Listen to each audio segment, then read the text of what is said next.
She didn't want to marry him. That was the truth. And for weeks, Tessa Quill kept that truth folded deep inside her, like a letter she couldn't bear to send. She wasn't the kind of girl who dreamed about weddings or whispered her future husband's name into her pillow. Life had taught her early on that love was a thing people talked about, but survival, that was real. Her mama used to say a girl had two choices: marry who you must or die alone under the weight of the world. Tessa Quill never told her mama that both choices felt like the same kind of dying. She stood outside the church, arms tight around herself, the smell of dust and wood smoke clinging to her dress.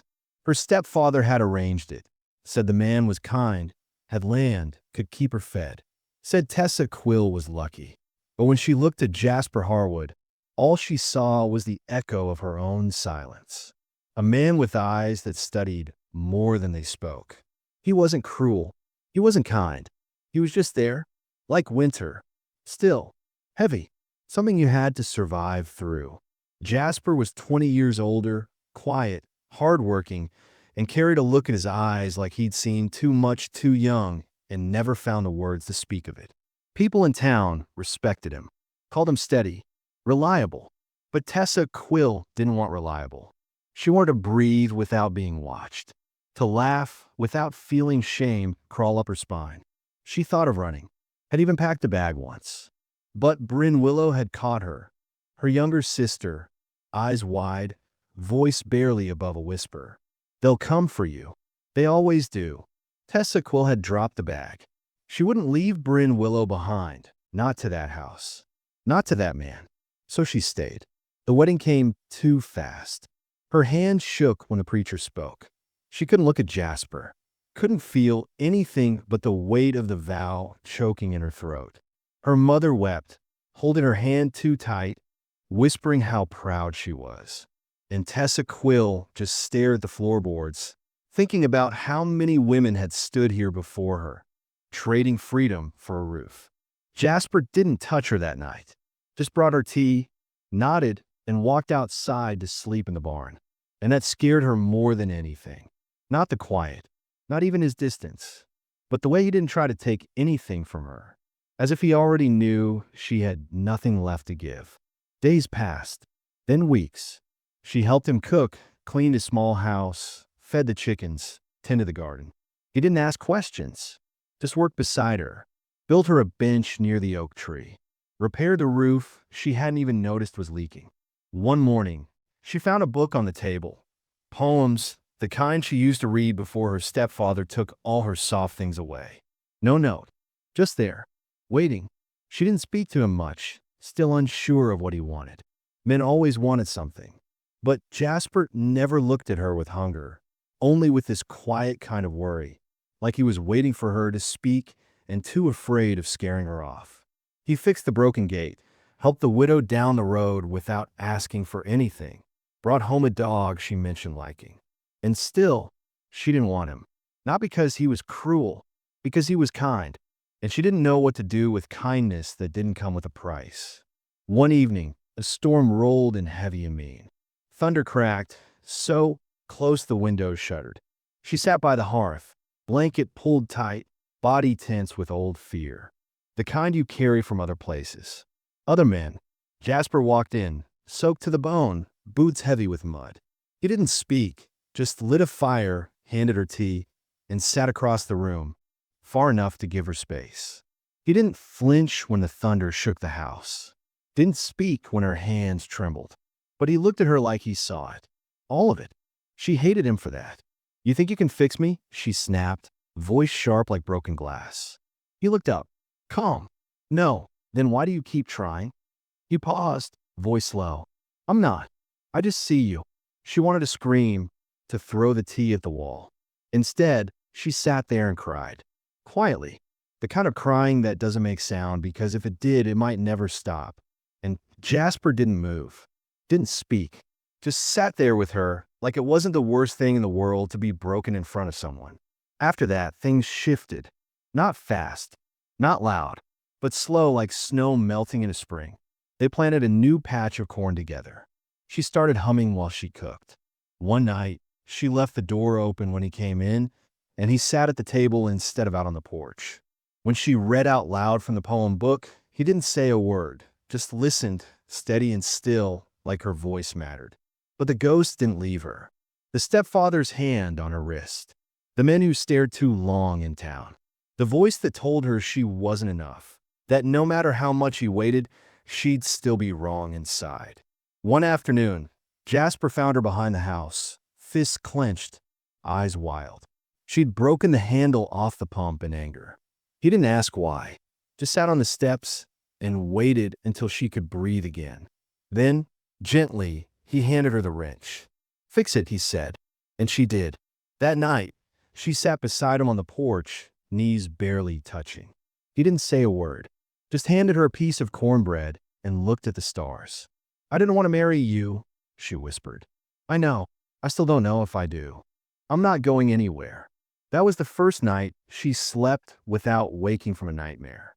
And for the first time in her life, she didn't feel ashamed for being held together by thread. Because someone finally saw her cracks and didn't try to patch them. Just sat with her while she stitched them herself. Tessa Quill learned early how to stay quiet in a room full of people. As a girl, she'd watch her mother smile too wide at the wrong men and say, "Thank you," when what she really meant was "get away from me." Her stepfather, Albert Rowe, had come into their lives when Tessa Quill was 10. He smelled like tobacco and sour beer, and had a voice that always felt too loud, even when he whispered. At first, Tessa Quill thought he was saving them. They'd had no food in the house. Her real father had died in a river accident, and her mother was too tired to fight anymore. But it didn't take long before Tessa Quill stopped believing in any kind of rescue. Albert wasn't the kind of man who beat people when he was angry. He didn't need to. He had a way of making you feel like your breath didn't belong to you. He'd sit too close, speak too slow, and twist compliments into warnings.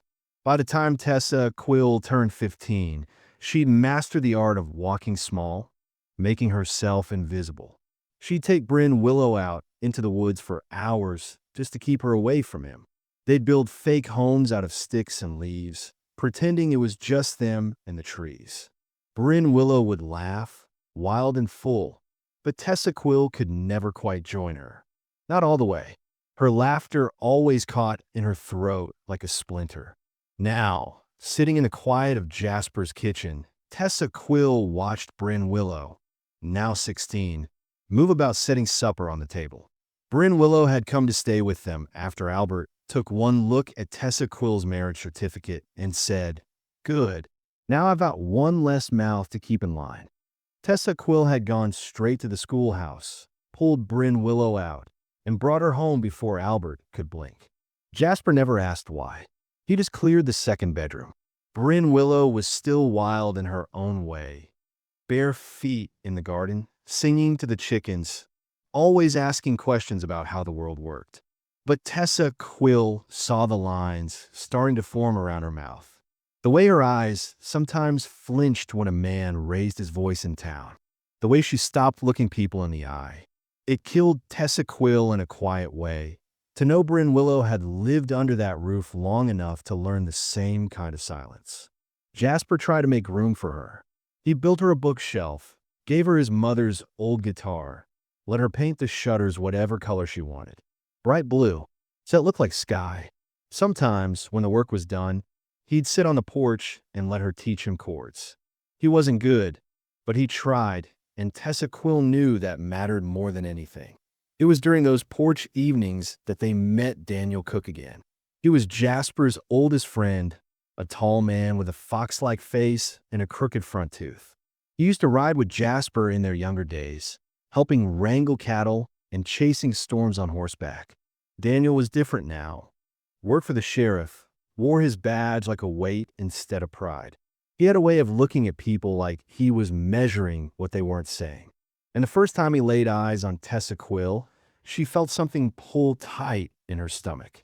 Not attraction, fear. She couldn't explain it. He never said anything wrong, but he watched, like he was piecing together a puzzle she hadn't offered him. "You ever think about going back to the city?" Daniel asked Jasper one night, sipping from his tin cup. You're wasted out here.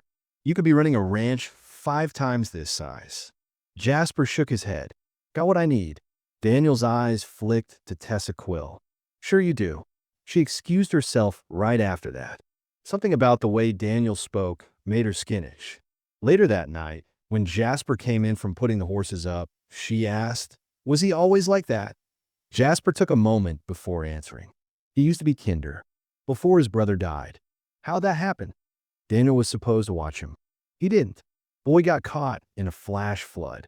Tessa Quill didn't say anything. Some kinds of guilt never stopped leaking into a man. Still, she wished he'd stopped staring like he was looking for answers in her face. Tension started rising around the edges of their quiet life when Albert showed up one Sunday afternoon. He came riding up the road on a mule that looked like it hadn't been brushed in a year. His clothes were wrinkled, and his eyes were mean with drink. Tessa Quill was kneading bread on the porch table when she saw him, and every muscle in her body froze. "Come out here, girl," he barked. "I want to talk to you." Jasper stepped out behind her, his voice low but firm. "She's not going anywhere." Albert turned, squinting. "Who the hell are you to tell me what's mine?" "She's not yours," Jasper said, stepping down. "And she never was." The two men stared each other down, air thick enough to choke on. Albert's hand went to his belt like he might reach for something. But Jasper didn't flinch, just stood there like a mountain. Finally, Albert spat in the dirt, cursed, and turned his mule around. But it wasn't over. Tessa Quill knew that. Men like Albert didn't disappear when they lost. They circled. They waited. Daniel stopped by that night. Said he'd heard about the visit. "I can talk to him if you want. Make sure he stays gone." Jasper looked at Tessa Quill, letting her decide. She shook her head. "He'll be back. Doesn't matter who talks to him." Daniel leaned against the wall. "Might be best to leave for a while. Stay with someone farther out. He's a snake. He won't strike unless he thinks no one's watching." Tessa Quill hated that he was right. The next week passed in uneasy quiet. Tessa Quill found herself waking up before dawn just to check the windows. Brin Willow started sleeping in her room again, and even the dog paced more. One evening, Tessa Quill saw Jasper mending the fence with his rifle leaning nearby. He hadn't said a word, but his eyes were sharper, always scanning the tree line. Despite the fear, something inside her began to shift. It wasn't the danger that changed her. It was the way Jasper moved through it. Never loud, never cruel, just there. She'd watched men fall apart in fear, but he stayed steady, like he'd already survived something worse and decided it wouldn't break him again. And she realized he wasn't trying to be her hero. He was trying to be her partner. One night, she sat across from him at the table, fingers wrapped around her tea mug. "You're not what I expected," she said. "What did you expect?" he asked, not looking up from the wood he was carving. A man who needed a wife more than he needed peace. He smiled barely. "I needed someone who didn't talk over silence. That's all." She didn't say anything, but she stayed at the table longer than usual. Then one morning, they found the barn door open. A chicken dead in the yard. Nothing stolen, just left open and wrong. Jasper didn't say it, but Tessa Quill saw it in his face. Albert had been there, watching, testing. That night, Tessa Quill couldn't sleep. She sat on the porch with her shawl pulled tight around her. Jasper came out, didn't ask, just sat beside her. "I used to think being strong meant never needing help," she said quietly. "But it doesn't, does it?" "No," he answered. "Being strong means knowing when to ask for it." She leaned her head against his shoulder for the first time. It wasn't love. Not yet. But it was real. And that was something she'd never had before. In the shadows beyond the porch, the night watched back.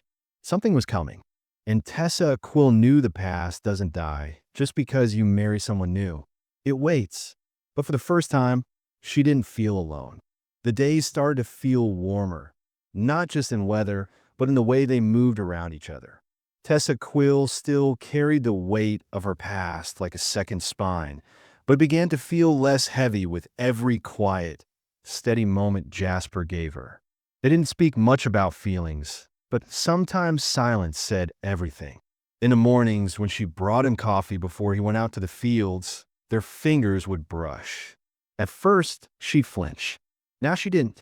Brin Willow had taken to helping him too, tossing feed to the animals and trying to name every chicken.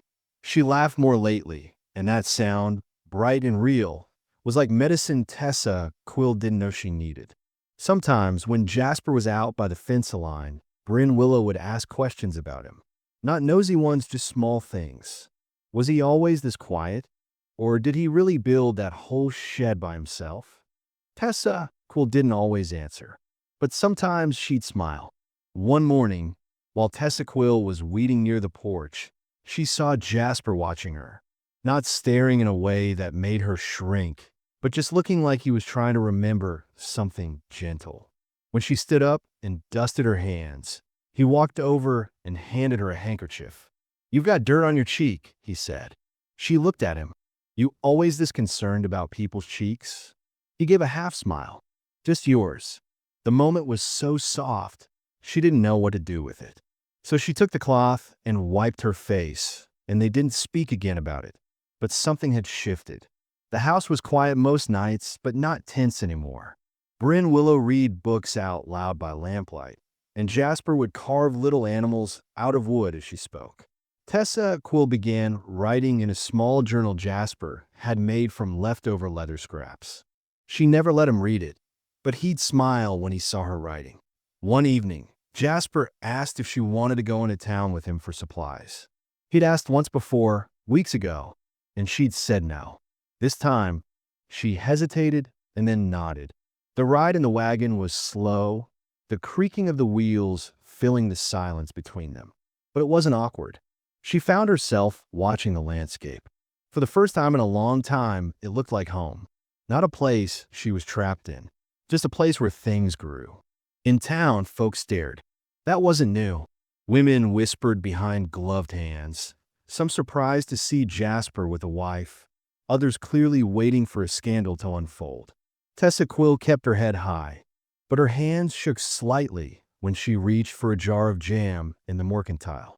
Jasper saw it, quietly stepped beside her, close enough that his shoulder brushed hers. "You all right?" he asked low. She nodded, and she was a little scared, but all right. On the way back, they stopped by a creek. Jasper offered to let the horse drink, and Tessa Quill sat on a rock by the edge of the water. She watched the light play across the surface and said softly, "I used to dream of running away, following a river like this all the way out of the world." Jasper tied the reins loosely and sat near her. "Why didn't you?" She hesitated. "Brin Willow. I couldn't leave her with him." Jasper didn't speak right away. Then he said, You didn't run. You stayed. That's harder." She looked at him. "You think I'm brave?" "I think you're still here," he said. "That's brave enough for me." That night, she touched his hand for the first time, not by accident. Just a light press as they walked up to the porch. She didn't say anything, but he paused, looked down at their joined fingers, then back at her. He didn't smile. He didn't move. He just let her hold on. But even as the days grew longer and laughter returned to the walls of their home, the shadow of Albert Rowe hadn't left. They saw signs. A chicken coop broken into again, though nothing stolen. Strange boot prints near the woodpile. Jasper had set new traps, sharpened the fence posts, even started locking the doors at night. Something he never used to do. Brin Willow had bad dreams sometimes. Tessa Quill would find her curled up in the corner of the room, blanket pulled over her head. Once she whispered, "He was in the window, Tessa Quill. I swear I saw him." Jasper stayed up most nights now, pretending to be fixing tools or reading, but Tessa Quill saw the rifle beside the door. She felt the change in the air, like the calm before lightning. And still small hope bloomed. Tessa Quill found herself humming again, not even realizing it. She and Jasper started cooking together, and once he tried to make biscuits and ended up with a pan of flour rocks. She laughed so hard she cried, and instead of being embarrassed, Jasper chuckled and said, "Told you I'm not good at soft things." "You're doing all right," she said, wiping her eyes. She kissed him for the first time that night, in the kitchen by the sink. It was soft and short. He looked at her like she'd just handed him fire, and he wasn't sure how to hold it without getting burned. She pulled back first. "You don't have to do anything. I just wanted to." "I know," he said. "That's why it means something." They didn't talk much after that, but they didn't need to. Brin Willow began to heal too. She went back to the schoolhouse, helped teach the younger kids part-time. Said she wanted to be someone the girls could trust. Tessa Quill saw her reading late into the night, writing in the margins of her books. When she spoke, her voice carried more surety. She had survived too, and she wasn't letting that be the end of her story. One afternoon, Daniel rode out again. Said he'd heard from a ranch hand that Albert had been seen near the Miller farm, drinking and asking about his girls. Said he might be trying to stir up trouble. Jasper stayed calm, nodded slowly, but his jaw was tight. "He's waiting for something," Daniel said. "A weak moment." "He won't find one here," Jasper replied. After Daniel left, Tessa Quill sat on the porch with Jasper and asked, "Would you ever hurt someone? If it came down to it?" Jasper looked at her a long time. "I protect what's mine." "That's different. Am I yours?" she asked quietly. He didn't answer right away. Then he reached out and took her hand in his. "Only if you want to be." She didn't cry, but her chest ached in a way that felt like healing. She squeezed his hand. "I think I do." The next few days were quiet, but something had shifted. Tessa Quill felt it. The way the birds scattered faster. The way the wind moved through the trees, like it was trying to say something. Then one morning, the door was open. Not unlocked. Open. Tessa Quill had locked it the night before. She was sure of it. Jasper checked the rooms, the barn, the trees. Nothing. But the sense of safety, that small, growing thing, they all felt it slipping. That night, Jasper nailed a board across the door. Kept a rifle even closer. Tessa Quill sat up long after Brin Willow went to bed, staring at the fire. "I'm not afraid of him," she said. "Not like before." Jasper looked over from his chair. "Good. But I'm afraid of what it'll cost us if he comes back." Jasper stood slowly, came over, and crouched in front of her. "Whatever it costs, we'll pay it together." She looked at him, his quiet strength, the way his eyes never wavered from hers, and finally said, "Then I'm yours." Not because she needed to be saved, not because she owed him, but because he'd waited, because he'd seen her, truly seen her, before she ever knew who she was. It was the first time she gave her heart without fear. And in that moment, even with danger brushing close again, Tessa Quill finally felt whole. They didn't sleep much that night, but not because of fear. Because for once, they had something worth losing, and even more worth protecting. Tessa Quill hadn't realized how fragile peace could feel until she finally had taste of it. Now, every shadow stretched a little too far. Every creak in the floor made her turn her head. The door had been left open, yes, but it was what that meant that lingered. Not just the presence of Albert, but the truth that nothing was ever truly finished.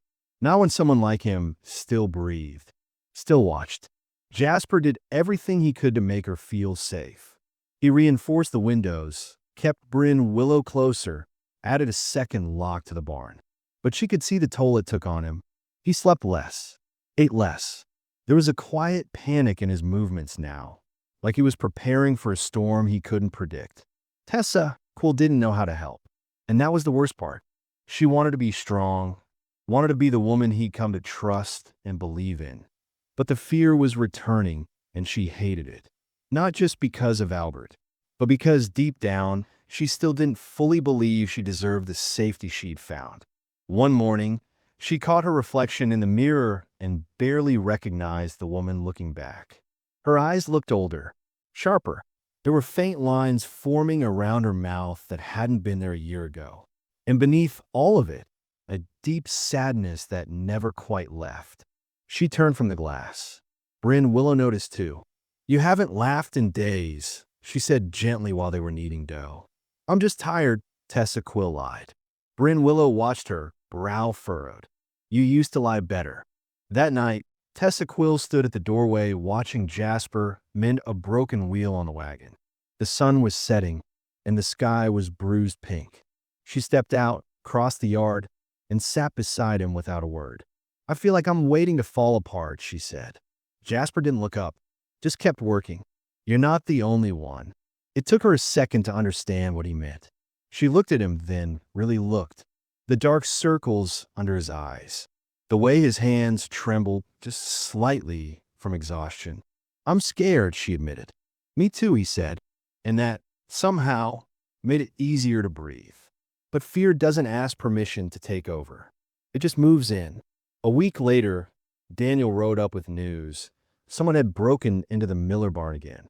Whoever it was had left a message scrawled into the wood. "She's mine." Tessa Quill's stomach dropped. Brin Willow turned pale when she heard. And Jasper? Jasper went silent. For hours. He paced the yard like a man possessed, his rifle never out of reach. When Tessa Quill tried to speak to him, he barely responded. Finally, at supper, she sat across from him and said, "You're shutting down." "I'm keeping you safe," he replied. "That's not the same thing." He looked at her, eyes hard. "You think I'm supposed to just sit here and wait for him to come? Pretend this is normal?" "I think we're supposed to face it together," she said quietly. But he didn't answer, just stood and walked out. That night, he didn't sleep in their bed. Tessa Quill lay awake, staring at the ceiling, wondering how quickly something good could start to slip through your fingers. The next morning, he was gone before dawn. Left a note, check into far field. No kiss, no warmth, just distance. And that hollow space began to open again in Tessa Quill's chest. She tried to keep things steady for Brin Willow's sake. They cleaned. They mended clothes. But even Brin Willow was quieter now. She didn't sing while she worked. She kept glancing toward the woods like someone might step out of them at any second. One afternoon, Tessa Quill found herself standing at the edge of the property, staring at the horizon. A part of her whispered to run, to take Brin Willow and go somewhere far. Anywhere, just to stop feeling hunted. She didn't notice Daniel ride up until he was beside her. "You thinking of leaving?" he asked. She startled, heart hammering. "No, just thinking." Daniel climbed down from his horse. "I'd understand if you did. Not many folks would hold up under this kind of fear." "I've lived worse," she said. He looked at her then, long and hard. "That man in there, he's scared to death he's going to lose you." She nodded slowly. "And I'm scared I'm not strong enough to be worth holding on to." Daniel blinked. "You know that ain't true, right?" She didn't answer. Later, when Jasper returned, his clothes were dirty, face streaked with sweat, and his hands covered in cuts. Tessa Quill met him on the porch. "I'm not asking you to fix this," she said before he could speak. "I'm asking you to come back to me." He leaned against the post, eyes closed. "I don't know how to protect what I care about without ruining it." She stepped forward. "Then don't protect me. Just stand beside me." Finally, he looked at her. There was something broken in his eyes, but also something honest. "I'm trying," he said. "I just don't know if it's enough." She reached for his hand. "It is, but not if you go quiet on me." They stood there as the sun dipped low, and for the first time in days, Tessa Quill felt something settle inside her. Not peace, but maybe the shape of it. Still, complications kept crawling in. A week later, Albert made his move. It happened in the middle of the night. Tessa Quill woke to the sound of the back door creaking open. At first, she thought it was a dream, but then the boards moaned under slow, heavy footsteps. She sat up, heart pounding. Jasper was already halfway across the room, gun in hand, silent as stone. Brin Willow screamed from the hallway. By the time Tessa Quill reached her, Albert had a hand around Brin Willow's arm and a knife to her neck. "Come with me," he said, his voice low and terrifying. "Or she gets it." Tessa Quill froze. Jasper stepped in, rifle aimed but steady. "Let her go." "You gonna shoot me, boy? Right here? That how you protect your woman?" Tessa Quill took a step forward, voice shaking. "You don't have to do this." Albert laughed. "Already did, the day you walked away. You think marrying this man makes you clean? You think he sees you?" "I do," Jasper said softly. Albert's head snapped toward him. I see her. All of her. And I love her. The words hit Tessa Quill like a crack in stone. And Albert, he hesitated, just enough for Brin Willow to twist and drive her elbow into his ribs. The knife cut her arm, but she broke free. Jasper fired, grazing Albert's leg, and the man collapsed, howling in pain. Daniel arrived not long after.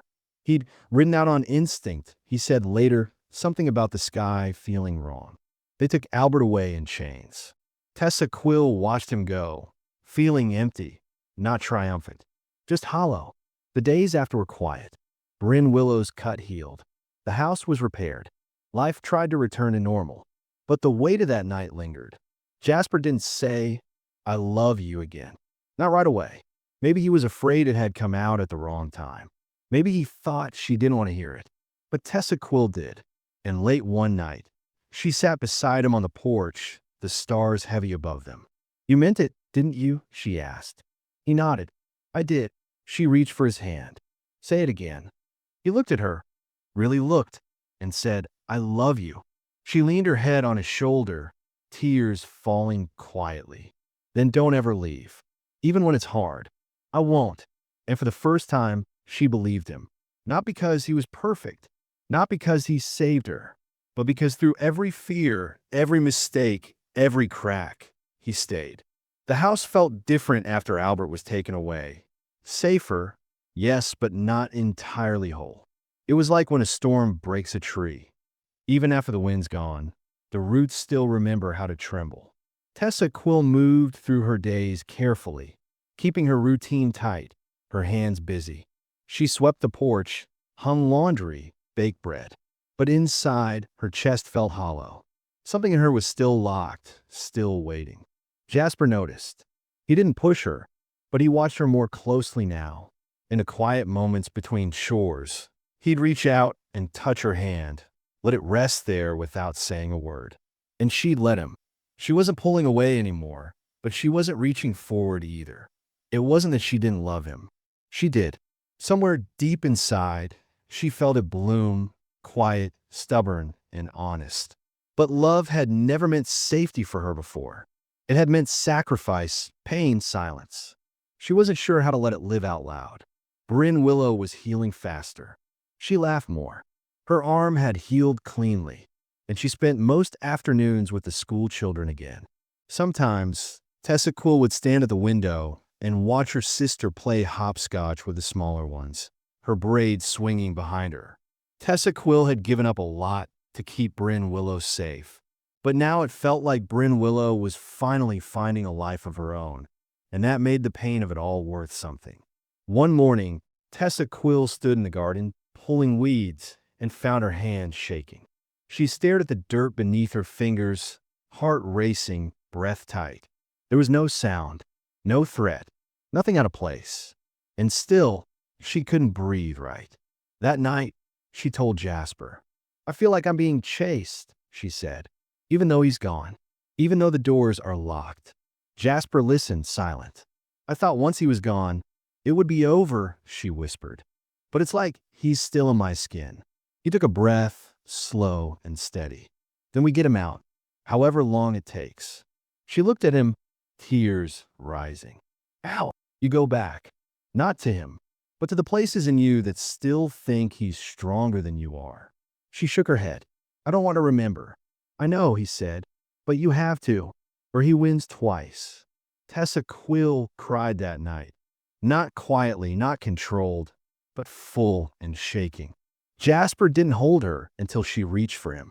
When she did, he wrapped his arms around her and stayed, solid and warm, until the sobs slowed. The next morning, she started writing again. Not just poems or notes, but memories. She wrote about the first time Albert raised his voice, the way her mother looked away, the smell of beer on his breath, the long nights she spent lying awake, not because of what he did, but because of what he might do. She wrote until her hands ached, and then she kept going. Jasper built a box for the pages, made it sturdy and smooth with a carved lid. She kept her writings inside, placed it on the shelf where she could see it. He never asked to read them, and she never offered. But the fact that it existed, that she had made something from it, that was enough. But healing isn't always clean. It scrapes. It stings. Weeks later, a letter arrived. From her mother. Tessa Quill sat at the table staring at the envelope. Her name was written in delicate, trembling cursive. She hadn't seen that handwriting in years. She didn't open it right away. Jasper and Brin Willow gave her space, waiting but not pressing. That night, under lamplight, she opened it. The letter was short, just a page. I heard what happened. I'm not sure if I have a right to speak to you anymore, but I wanted to say I'm sorry. I should have protected you. I should have believed you. I hope you're safe now. I hope he never touches you again. Tessa Quill read it twice. Then again, it didn't undo anything. It didn't erase years of silence. But something inside her cracked open. Her mother's silence had once been the deepest wound out of all of them. Now, there was at least the faint trace of acknowledgement. She burned the letter, not because of anger, but to let it go. As the flames ate the paper, she whispered, "I forgive you, but I won't come back." Jasper came outside, just as the fire turned to ash. He looked at her face, waiting. She wrote to say sorry, Tessa Quill said, "for not protecting me." Jasper nodded once. "That's matter to you?" "I don't know," she said honestly. "I mean, it doesn't, but it doesn't control me anymore." She stepped toward him, her voice steady now. "I want to marry you again." He blinked. "You already did." She shook her head. "That was survival. This is choice." They didn't plan anything big, no guests, no church, just the two of them. No guests, just the three standing beneath them beneath the oak tree Jasper had planted the year before, with Brin Willow standing as their witness. Tessa Quill wore a simple dress. No veil, no flowers, no bare feet in the grass, and a heart finally light enough to offer. "I choose you," she said, strong voice. "I choose you," she said, "because I need a home, but because you're mine, and I'm yours." Jasper's voice was soft but clear, "And I'll never ask you anything but you already are." They kissed with the sun dipping low behind them, and for the first time in her life, Tessa never felt afraid of being seen. Afterwards, they sat together on the porch, hands joined, hands clasped. The air was quiet, peaceful. Brin Willow brought out 2 glasses of cider, smiling, grinning. "Well," she said with a grin. "Well now you've done it. I done it. No backing out now." Tessa Quill laughed real and open. Later, Jasper asked if she would want to sleep under the stars. She agreed to. They laid out blankets in the back field, the sky stretching wide above them wide. The stars were sharp and endless. "You ever think you'd ever get here?" he asked. Tessa turned her head, looking at him. I never thought I'd be. Always running scared." "What changed?" "You," she said, "you." He said I saw me when I couldn't even look at myself. He kissed her forehead and kissed her forehead, slowly and surely. She laid her head on his chest, and listened to the rhythm of his heart. "I think I'm ready," she whispered. "I'm ready to live. Not just survive." And for the first time in her first time since she was a child, the future didn't feel like a threat. It looked like something she wanted to reach for. The trauma was still there. It always would be there. But now it wasn't the wheel. It was a scar, just a scar, one among many, that proved she had made it through. That night, beneath the stars, Tessa Quill finally felt what no one had ever said she could ever feel to feel. Safe and loved. Free.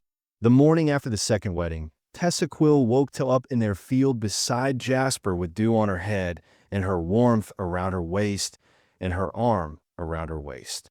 The world seemed to feel as if even as the wind had taken a breath to witness something sacred moment. She didn't move right away. Not just yet. Just listened to the quiet rise and fall of her quiet breathing, felt the earth beneath her spine and her eyes, felt herself be fully present in a way she never had before. There was no fear chasing her. No voice in her head warning. No voice warning her not to trust the peace she felt. For the first time, she wasn't run from anything. She reached out and touched his hand gently, then leaned gently to kiss her shoulder and kissed her shoulder gently. He stirred and blinked his eyes open, giving her a slow, sleepy smile. "Still here?" he whispered. She nodded. "You're still mine." They didn't need to say much that morning, said little that morning. They packed up the blankets, walked out barefoot back to the house, and started their day like any other, but everything was different. Every moment was touched with something quieter and more certain. It wasn't love like saving love or desperation. It was love chosen, a love chosen. Simple, real. Inside the house, Brin Willow had already begun breakfast already. She raised an eyebrow and smiled when she saw them walk in. Cheeks flushed and feet muddy. Cheeks flushed. "Well," she grinned. "That looks like it's a couple who don't regret anything." "No regrets." Tessa laughed. A real laugh, and hugged her sister's back from behind her, tighter than usual. "I mean it," she whispered. "I mean it. Thank you for staying with me." Brin Willow turned and looked at her sister, serious, serious eyes. "You gave me a chance to." "I didn't have to." Tessa shook her head, shaking head. "Yes, I had to." "You never had to leave behind." After breakfast, Jasper went to work on the fence, working the fence, and Tessa walked to the bench under the oak tree he'd built months ago, built a bench. She sat with her hands on her lap, running her fingers over the worn leather cover, her journal. Then slowly she opened to a new page, a blank page, and for the first time, she didn't write about fear anymore. Instead, she wrote about the feel of Jasper's hand in hers, the warmth of his hand in hers, the sunlight filtering through her eyes, the sunlight through the tree's leaves. About peace that settled in her bones, not loud, but quiet like warmth. Later that day, Jasper asked if she'd come to town with him again, for nails and seeds, just a quick trip for nails and a few seeds. But something about that invitation felt different. This time, it wasn't about escaping or showing the town. It was just life, shared life, everyday life. And Tessa Quill said yes without hesitation, saying yes.